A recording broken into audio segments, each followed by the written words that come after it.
Why does Grensalbourg exist?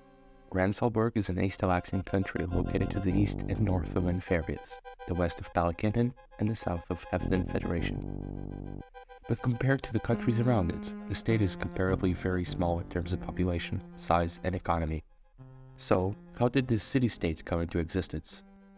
The area that would later become Grensalbourg was relatively empty compared to the inferi cities on the other side of the river Elwyn, or the rest of Palakinan beyond the mountains.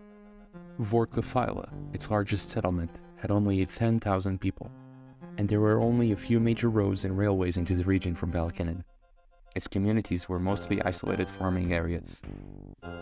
Originally entirely Palakin land, the shift toward the Grensalbourgish state was not pursued by a people group, but rather by a chain of events beginning with Palakin nationalism, and then a war, and then an agreement. In April 2418, the Palakin government marched 1,000 troops into Veden-owned lands.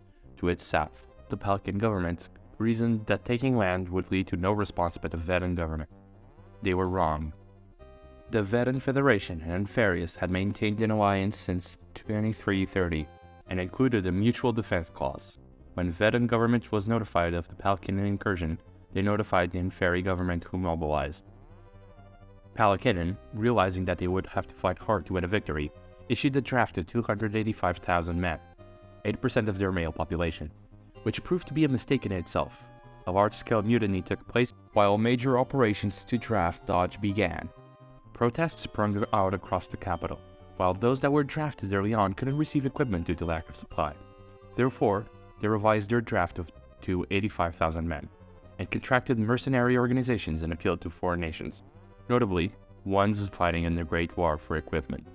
Vede moved the 24th Division of the army to their border with Palakinan to prevent them from expanding further. This placed 10,000 counterattack troops ready, but would be placed on the hold to allow for reinforcements to arrive from further away. Due to the remoteness of the area, temporary housing had to be built far enough away to avoid artillery fire, and supply routes had to be maintained.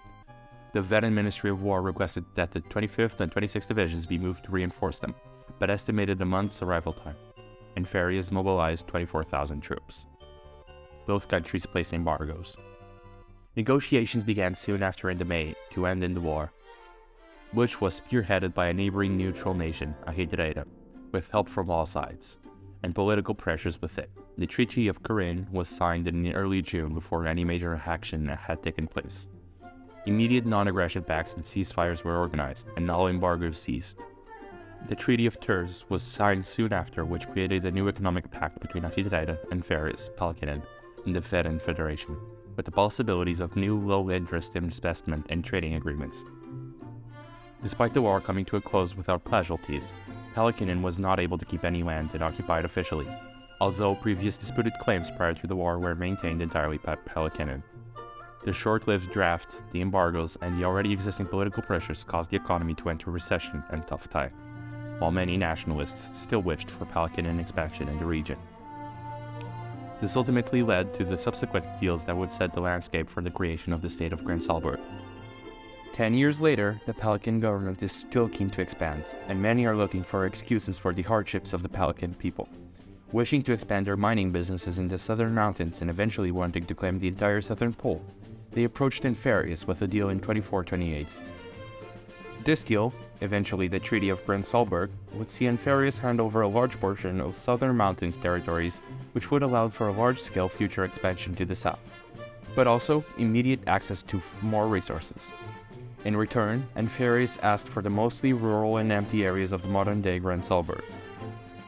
Recognizing the unequal potential of both lands for development, it was proposed that Grensalbourg would be neutral ground, free of any military. It would be a huge job creation center for workers of both countries to work with dual citizenships. An entire city, the capital of Grensalbourg City, was to be created and would need new residences, builders, engineers, etc. Furthermore, to make the city truly neutral, it was to be governed with one representative from either country jointly. Good transport connections were also to be built to both countries. Following Inferius' admittance into the High Kingdoms of Alaxia, their royal family was to be subservient and without power to the new eternal king of the High Kingdoms of Alaxia, and their Rick daughter instead opted to take over their sole Inferi representative of Grensalbourg. which had very similar culture and language. Therefore, the royal family of Inferius officially gave up their claims to the Inferi throne in December 2448, to rule Grensalbourg from 2449 onwards. Eventually, as the population of the country and towns grew, there was a demand for a parliament to advise the representatives, and soon the Palatin representative evolved into an elected prime minister, modeled closely on the Inferi system. The first parliament was elected in December 2450. Elections take place every 3 years, although the monarchy has the power to delay them for a short time or call them early, and they elect 100 members of parliament through proportional representation. And this is how Grensalbourg came to be.